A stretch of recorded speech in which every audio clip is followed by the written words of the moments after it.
All right, welcome in episode 56. Yes. Of Are You Cirrus? It is back to the reality of the heat and humidity. I know, right? Welcome in and thanks for joining in.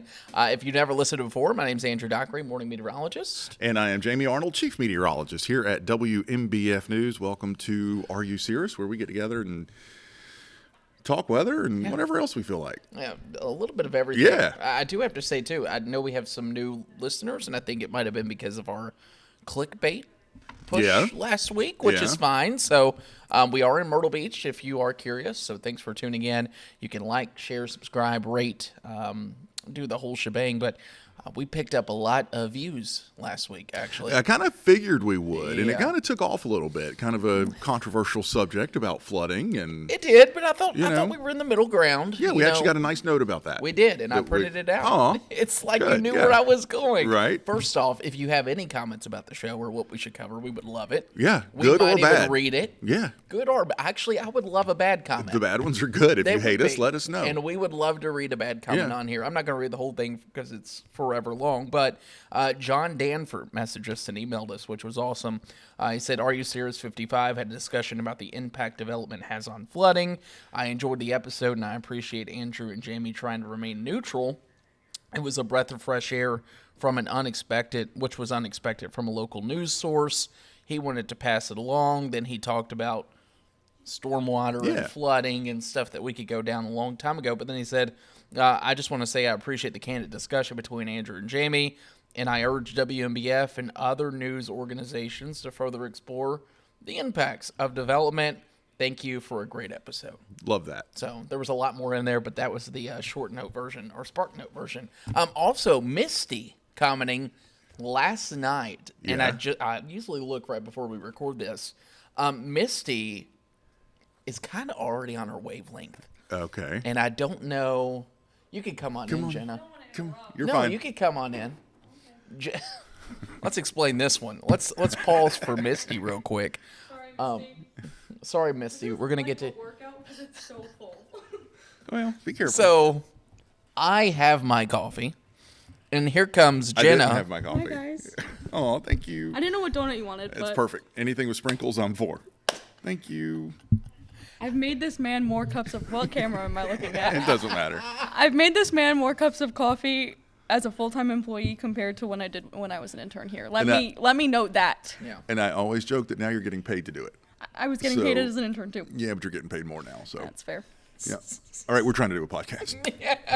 You're welcome. You didn't even say thank you. Thank you. We're gonna bring a best of segment and bring you back, Jenna. You've already been on more than anybody. Yeah. So, thank you. Fun fact. All right, Now Misty she goes back to work. Misty, though, is already on our same wavelength. We've talked about this. Hi, Andrew and Jamie. First off, absolutely love your podcast. I just watched the 6 o'clock news this week, and Mr. Jamie Arnold, does that make you feel old? No, I like it. Okay, Mr. Jamie Arnold showed a photograph of the fog in the ocean in our area. Oh, yeah. The fog bow. Yeah. She said she thought it was absolutely awesome photo, and it made her think of a previous episode when we brought on Josh Morgerman. Yeah.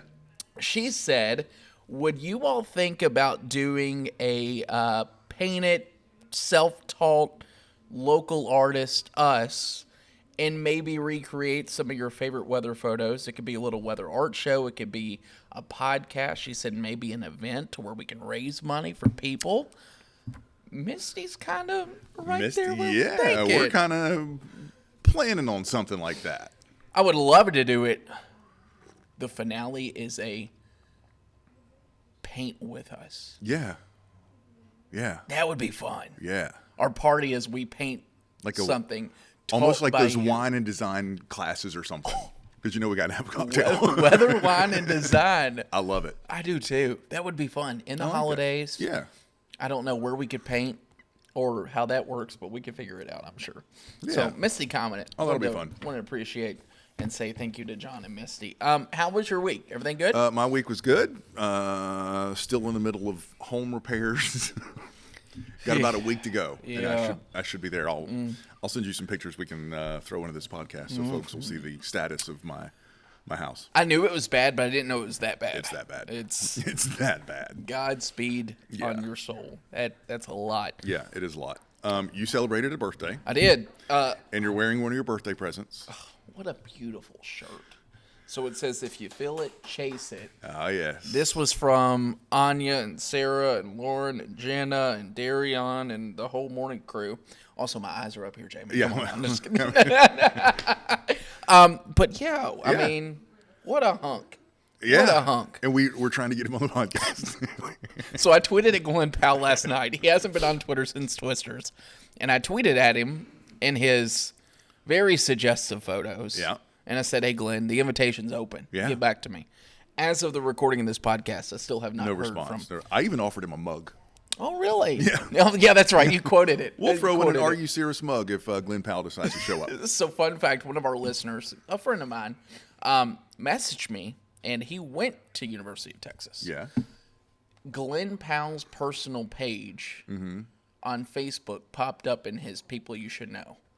Oh. They have 31 mutual friends. So we have an in.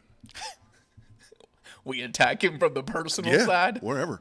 I mean, Wherever. we could figure something out. So Yeah. I don't know. We're gonna have to think about that. It might be season 6, but Glenn will be on talking about a movie 5 years ago. That's fine.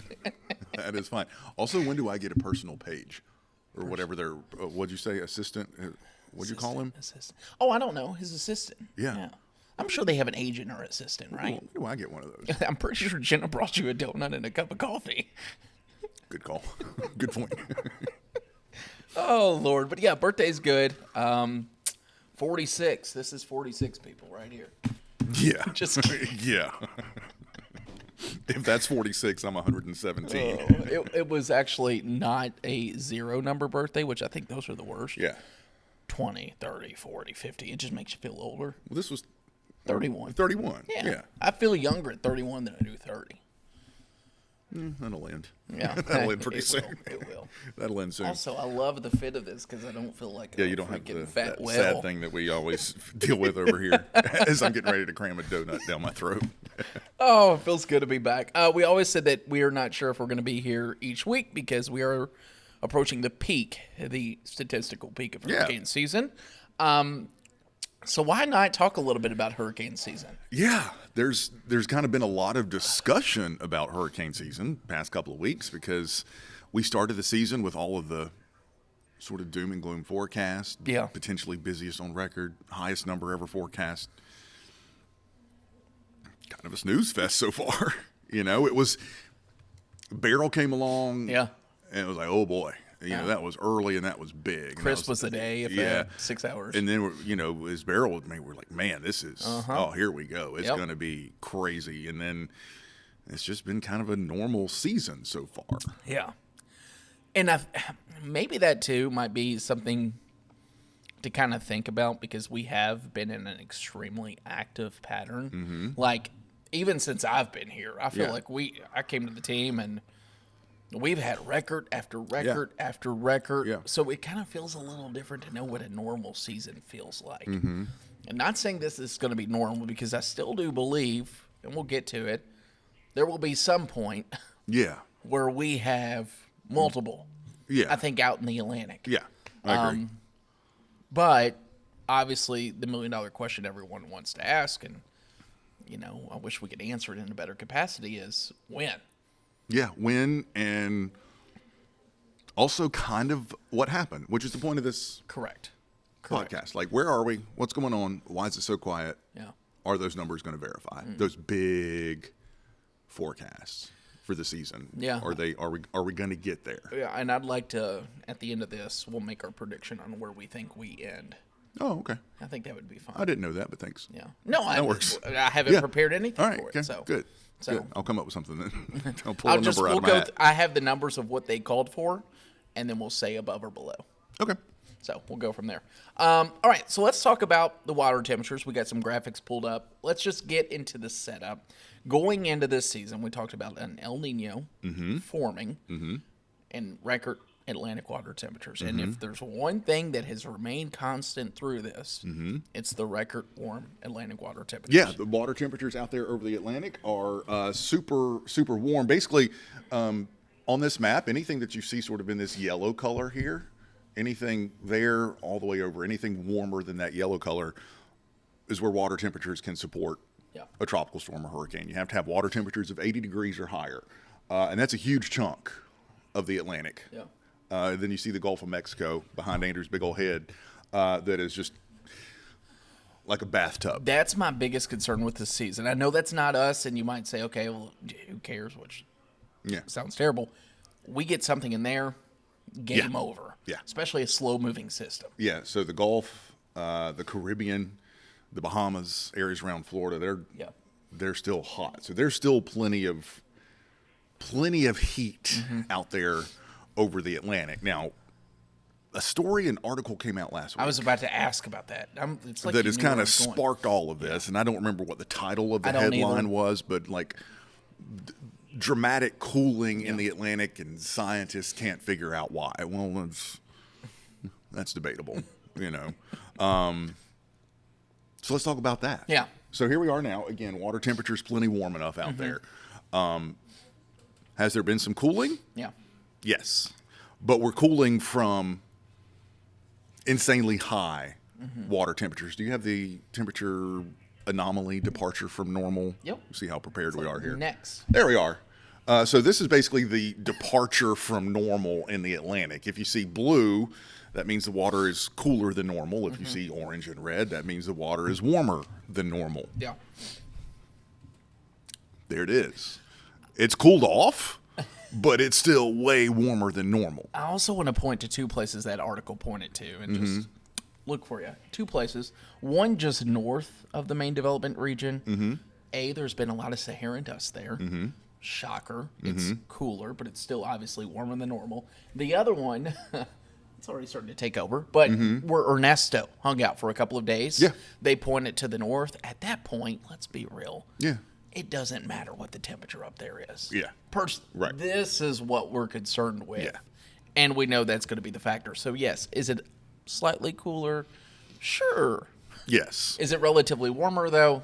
And that's the concern going in. It is still, it's cooler than it was, but it's still warmer than normal out there across the vast majority of the Atlantic Ocean. And still warmer than where it's been for, all years on record. Yeah, for many years on record. It's still warmer than that. So, things are out there. Yeah. So, all right, so here we are. It's almost September. We're coming up on Labor Day weekend. Yeah, we're about 2 weeks away statistically from the absolute peak of hurricane season, and we are still not really seeing much rolling off of Africa. And why is that? That's the big question. Why? Well, we're seeing them roll off of Africa. We're seeing these clusters of thunderstorms. We're seeing these tropical waves come off of Africa, but we're seeing them come off in a different spot. And I'll kind of have to move a little bit. I like this. For this one. I know, I feel like we need our green screen. I'm going to have to get way over here and show you my absolute worst side. So normally these big clusters of thunderstorms, Africa's back over here. Normally these big clusters of thunderstorms come off kind of central Africa. There's a couple of little islands right there called the Cape Verde Islands. What are they called now? They used to be called the Cape Verdes. Now they're, and I don't know why they changed it. I still call them the Cape Verde. Yeah, Cape Verde, whatever you want to call them. Anyway, that's sort of typically where you see big clusters of thunderstorms. We call them tropical waves roll off the African coast. And you can see out there water temperatures, again, the yellows, the oranges, that's where it's warm enough to support a developing tropical system. Well, this year, they've all been coming off way up here to the north, and where you see that green there, that's where water temperatures are actually below 80. So they're not able to develop. This is also the same area where we had a lot of Saharan dust. That's sort of lingering a little bit later than usual. Usually, once you get to mid-August, that dust tends to kind of dissipate out there over the Atlantic, and that's why you kind of get into the peak of the season in August and September. That dust, though, is still kind of hanging out over there. And it's to a point now for even Colorado State, reading in some of the recent stuff they put in the 2-week forecast, there's a lower than normal precipitation deficit basically in that area where storms would come off. Yeah. And the $1 million question is, it's really hard to forecast, like for Myrtle Beach on a day-to-day basis. Right. It's really hard to forecast for Africa when there's not the same model guidance that we have here in Myrtle Beach. So watching clusters of storms, when does the Saharan dust layer fall apart? Or B, when does the southern tier of that axis of storms get going? Right. And that's the $1 million question that I wish I could tell you, we would be able to answer, but we don't really fully know that. Another thing that I think that we could touch on is what was supposed to be a relatively strong El Nino is now potentially, it is in more of a neutral phase. And there's the possibility that we could even see a transition to La Nina as we go toward the end of the season. Hindsight 2020, that's not going to change too much. No. The confidence from Colorado State continues to show that less vertical wind shear basically would support more hurricanes. And they believe by early to mid-September, we're back to the normal track. Yeah. That's the thinking. Yeah. When exactly, I still don't know that. Yeah. So the bottom line is we're on track. Yeah. Everything is still on track. Which sounds weird, I know. I was actually doing a little podcast prep last night. Read a couple of articles, and Colorado State, they say, we don't really see a reason to lower our forecast. Yep. Yet. That's literally what I printed out. Yep.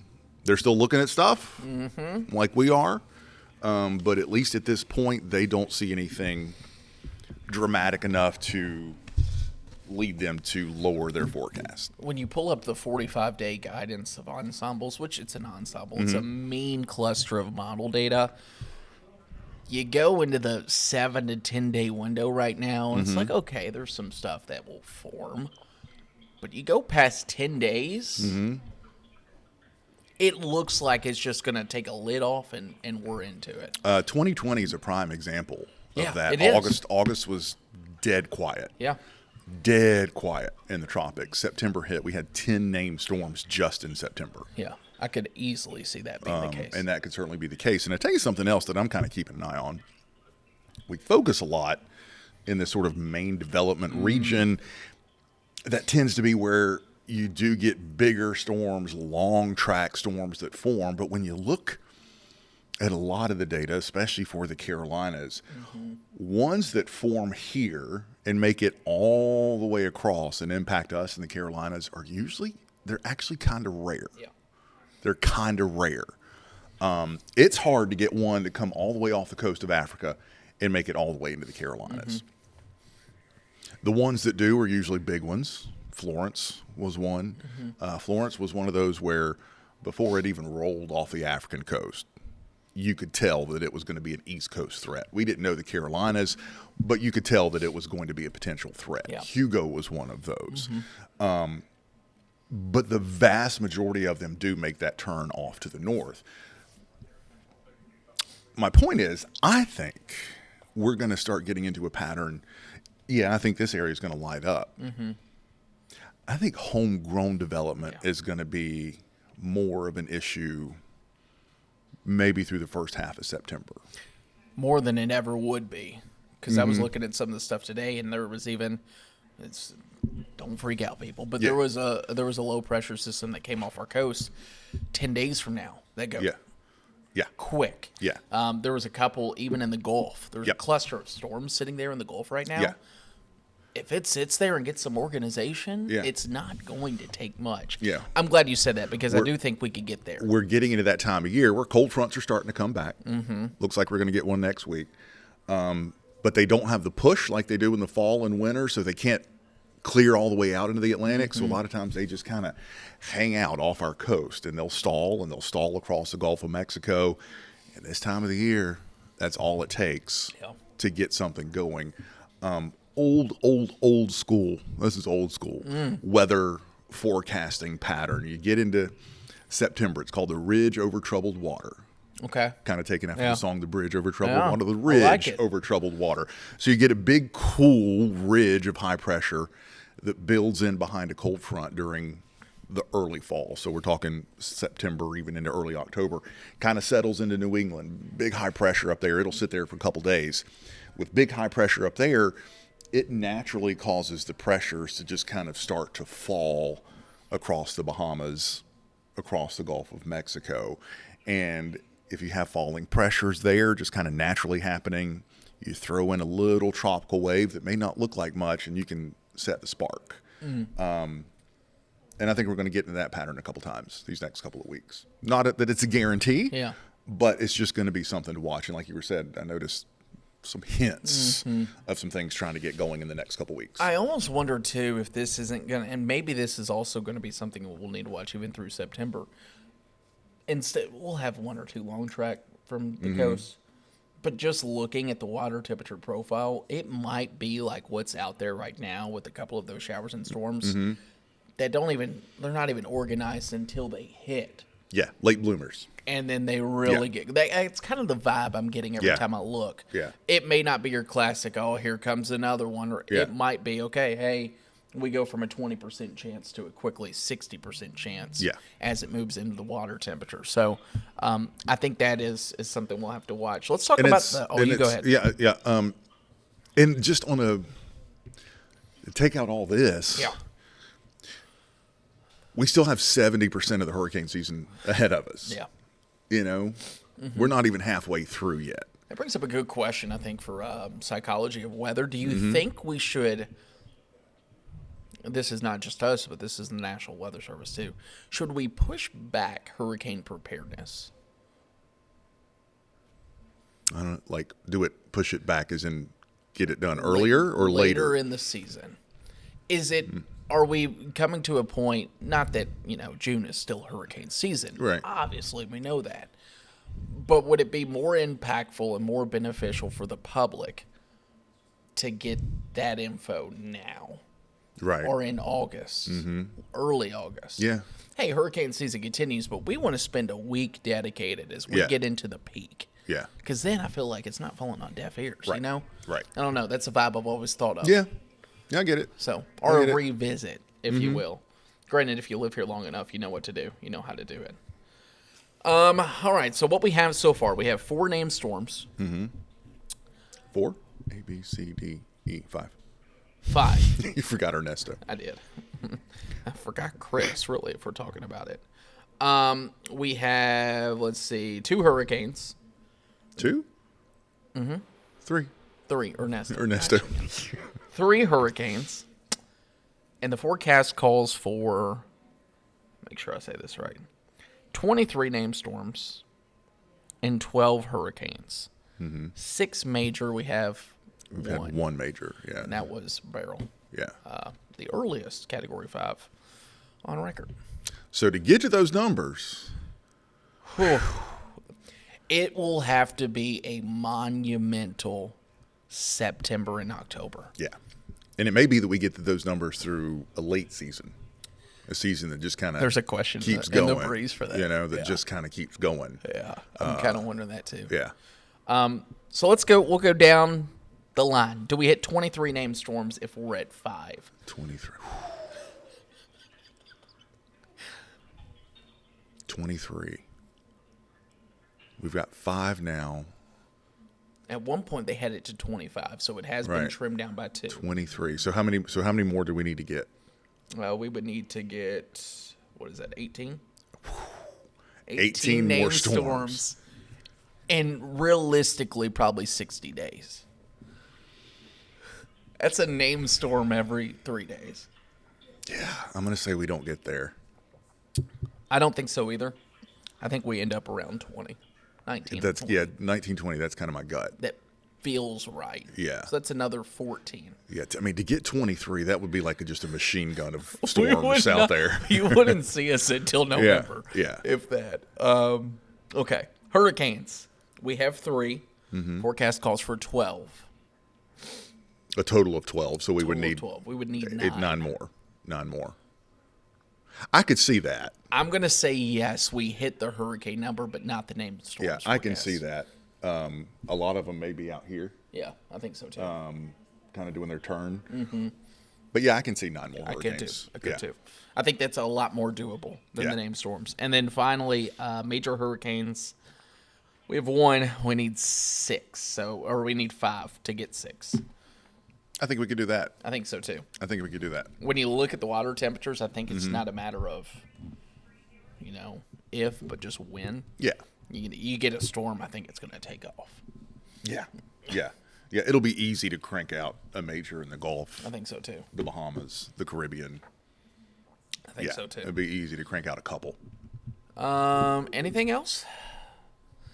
I don't think so. Watch and wait. I mean, really, at this point. Yeah. And we could still have 20 named storms and not one more impact us. Not have anything else. Or not. Or we Or could. we could have one. Or we could. Or we could have We'll two. see. I'm still, Helene. That's been the storm that Helene and Isaac. I think Isaac, obviously, because of the I name history here. But Helene does sound. Helene just sounds like a Carolina storm. If not here, somewhere. Yeah, I know. With I a feel name like that? I feel like Helene is a Carolina storm. Okay. Yeah. We're talking East Coast, like not Gulf into. Yeah. Okay. Yeah, I feel like Helene is. If that happens, That's the after one we're that- going to play this. Oh yeah, that's the one that since last year when I was looking at the list, it was like Helene. Yeah. Helene. Yeah. And again, Isaac. I think Isaac will be a big one. It sounds like a big one. It does. And eye storms. It does. It does. Fun fact: eye storms are the most commonly retired storm name. Yeah. The eyes tend to be big. We've had some big eyes Yeah. recently. It's been all about eyes lately. Ian, Isaias, Adalia. Yeah, Yeah, that was the eyes. yeah. I think back to Ike. What else do we have? I names. Ida Ida. was a big one. I'm just thinking of all the I Irma. names in history. Irma, duh. Irma was a big one. Yeah, Irma was a Yeah. big one. A lot of eyes. Yeah. All right, let's answer some questions. We got some hurricane stuff in here. Another fun fact: every storm that has developed so far this year has hit land. Every single one. Even Ernesto hit a tiny little piece of land called Bermuda. Yeah, but still, it's But land. yeah, every single storm has hit land. Do you want to do the humidity with Mark? No, you want to hold that. The others are all tropics. Let's focus on tropics. Okay, cool. We got tropics in here. Am I going? Yeah, I started the episode. You can go first. I think we got 3. We've done so many hurricane episodes now. Like, Will the 2024 hurricane season still be more active than normal? Look at people. We are one tell with me, the I've kept people. some of these in here. We are one with the people. Tim, Yeah. there you go. We just did a whole podcast. Thanks. Hopefully that answers it. But yes, I still believe it will be, Yeah. and I think it's going to be one that will be definitely busy for sure. But Whether maybe that's not us. to the history books. Correct. Maybe not to that level. Maybe not to the most, which is what was 2020? Do you remember the? I don't even I remember. don't either. 31, 20. It was a lot. So, yeah. 26. Does that Maybe. sound right? I don't know. I don't know. They all start blending together. Yeah. We don't know what we're going to talk about. We just Yeah. know there's some graphics. Right. So Stacy, thanks for being on the same wavelength. With the slow start, do you think this hurricane season could last longer, be more active typically than in late October, November? Yeah. What's the last time we've had a November system for the Carolinas? Anybody know that? I don't. Exceedingly rare. I don't know. I think it was Gordon. Okay. Look it up. Gordon. Gordon. I think Gordon was our last November storm. And if I recall correctly, it just sort of drifted around for a while before it finally came in. Was it Gordon? Yeah. November? November 8th, 1994. Yeah, And it 94. drifted all the way through November 21st. But and did it This did come into the track Carolinas? is Yeah. And it did eventually, yes, come into the bananas. Carolinas, yeah. Yeah. So Gordon formed down here in the Caribbean and then just kind of drifted its way up. Yeah. It even did a loop back Yeah. into the inland Yeah. area. Yeah. I think that was 1994. our last November storm. I knew if anyone knew it, it would be you without looking it up. That's impressive. I use October 15th as our general cutoff. Yeah. If we get through October 15th without anything, we're probably good. Okay. It Well, and gets- then at that point, you start throwing in cold fronts It and yeah, it gets harder and harder to get something in here, at least directly yeah. past mid-October, because by that point cold fronts are getting frequent enough that most activity is getting swept out. yeah. Now we can still get tropical moisture from things because things can still keep going way into October in the Gulf of Mexico. Yeah. And sometimes we'll get some moisture from a system that's kind of swept up in here. But as far as direct impact, October 15th is kind of the cutoff. Thank you, Stacy, for the question. Appreciate it. Yeah. Last one. Last one. Watch it. I don't even remember. But I thought of something else we got to talk about too. Uh-oh. Okay, cool. What's the average length in days for a system to come off the African coast to the United States? Brian.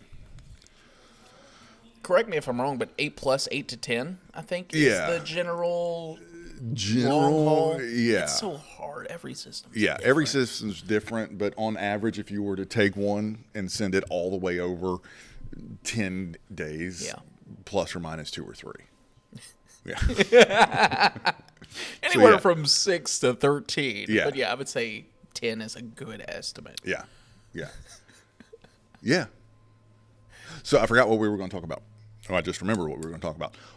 The cooling water temperatures in the Atlantic. Okay. The big thing in that story that kind of went viral this past week. Which I still don't understand that. Typical. I hate to sound like most of our viewers, not you guys, but newsy people. I got to be careful here. I'm getting John says that we are very down the middle. Remember that. We are.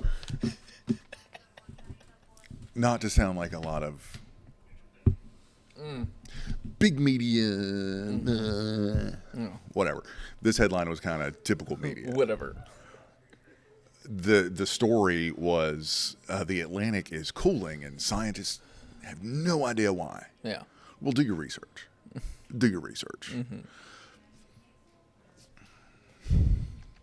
This could open up another big can of worms. I like the can of worms it opens up. So But there's a narrative out there. Climate change, warming oceans. Mm-hmm. Okay. The science is not settled. We'll just leave it at that. There's a part of science and water temperatures that kind of gets lost, and it's geothermal activity. Underwater vents, underwater volcanoes. The entire middle of the Atlantic Ocean is basically a volcanic chain of mountains literally in the middle of the ocean, the Atlantic Rift Zone, where the plates are separating. All along there, hot water from under the Earth's surface is bubbling out. Happens in the Pacific. The last many years, geothermal activity has been on the increase. Atlantic water temperatures have gone up. you sound so smart right now. It makes sense. Yes. What's happened recently with geothermal activity? It's decreased. It's probably a pretty good reason why the Atlantic is cooling off a little bit. Yeah. And the Pacific. You going to join me in this? I don't see that in the headline. You don't see that in the headline, right? Yeah, that's what I was saying. And it could be because it doesn't fit a certain narrative. We should probably do a climate change podcast. Oh, man. I know. I try to keep it out of stuff. I try to keep it out of stuff because it's so polarizing, but I don't want it to be polarizing. I feel like, too, there was a time, it was very brief, let me say that, where the narrative was there and it felt a little bit more like, oh, okay, yeah, obviously. Yeah. Duh. Yeah. Yeah. Now, It's kind of out of control. it's just too much. So let me just put it this way. Let's talk about that geothermal activity. Yeah. Again, Yeah. the Earth providing literal warmth into the oceans. Take a pot of water, and you want to heat that pot of water up. You have two options. You can put it over a fire, or I can give you a blow dryer, and you can warm it from the top. Which one are you going to do? Yeah. Underneath. It's the most efficient way. Yep. Yeah. It's the most efficient way to warm the water. Yeah. It's from the underneath, not from above. That's a pretty good way to, I like it. You know, I like to keep things simple. That is simple. That's very simple. Also, when talking about the subject, it's like we forget to remember the history too of climate. Not anything to do with change. Climate. Climate, it changes. Well, go back and look at the last 60 years of hurricane seasons. Yeah. We could just stick to tropics. Yeah.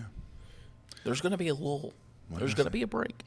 Thank God the climate changes. Because right. if it didn't, We would we'd not still be be here. we'd still be under the Atlantic Ocean Right. by hundreds and hundreds of feet.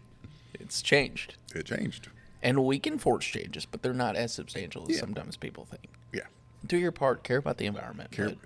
That's the thing. I'm going to save that for later. No, I like it. I'm going to You're not going to end it. I heard an amazing term the other day. We've all heard the radical environmentalist, radical. Everybody's a radical. And now. don't come for us saying that we hate trees, too. Yeah, So yeah. Continue. Exact opposite. You know what I am? I'm a radical naturist. I like it. Let's save nature. Yeah. Nature. Yeah. Yeah. Yes, I want trees and I want clean water and beautiful skies and pristine areas. Let's do that. You pay money to go to those spots. Yeah. To parks. Yeah. And so does everyone in the world, because you know what? There's something deep in us that wants to be in nature. Yeah. Let's do that. I Let's like take that. care of nature. I like that a Let's lot. take care of nature. I like that a lot. That's good. Radical naturist, Jamie Arnold. God, insane. Real quick before we go, you had the privilege of talking to some meteorologists about what we do here in a recent meeting. Oh yeah, sorry. Yeah, that was last week. Yeah, He's thinking about nature. Yeah. Tell us what that was like. Also, we had someone reach out to us too from New Orleans. Yeah, that was kind of fun. So a bunch of meteorologists, most meteorologists here from our parent company, we all got together last week, which was so good, via a Zoom meeting, Teams meeting, whatever, and talked about different things that are going on and how to increase viewership, and we're a business, how to increase revenue. And WVF News and a certain podcast were selected to give a little presentation because we're doing so well. Which was cool to be recognized. It was kind of cool. Yeah. For you to play the clips. They showed the Josh Morgan clip, and you just see us like. They did. Yeah. Like, oh, Josh. Yeah. But it was good. And then I guess your wonderful 5-minute presentation sparked off more questions. More questions, yeah. So had a great conversation. A couple people reached out like, "Hey, what do you do for the podcast?" And ended up talking to a fantastic lady who works in New Orleans by the name of Amber. So we're actually going to try to get her on the podcast, which would be so much fun because they're trying to get their own podcast going. And then we can talk about them launching it, maybe promote it, cross promote it. Yeah. And just have some fun with it. So got to connect with a lot of people on that. So it was nice to get a little corporate recognition. Yeah, corporate. And I made sure the bosses saw it too. Yeah, well. Yeah. I don't know what our money is at for this podcast and what we've raised, but it's got to be a little bit higher now. Probably at least $10. At least $10. Oh man. Well, anything you want to add? No, we got to wrap this up because we have the crews from the National Weather Service who are in town, kind of doing a little visit, get to know everybody. They've got a new meteorologist in charge up there, so we're going to talk to them. And I got to go change shirts to look. I kind of wish you would leave that shirt on. You think I should? Yeah, I absolutely think you should. Okay. Yeah, nothing says I'm a professional like a oversized, wrinkled black T-shirt with Twister Glen on it. I'm going to go change into my red polo that I packed for this moment. So that does it for us. Thanks for tuning in as always, and we may see you next week. It depends on what the tropics do. Yeah, and we'll figure out what we'll talk about then. Yeah. All right. See Thanks, y'all. y'all.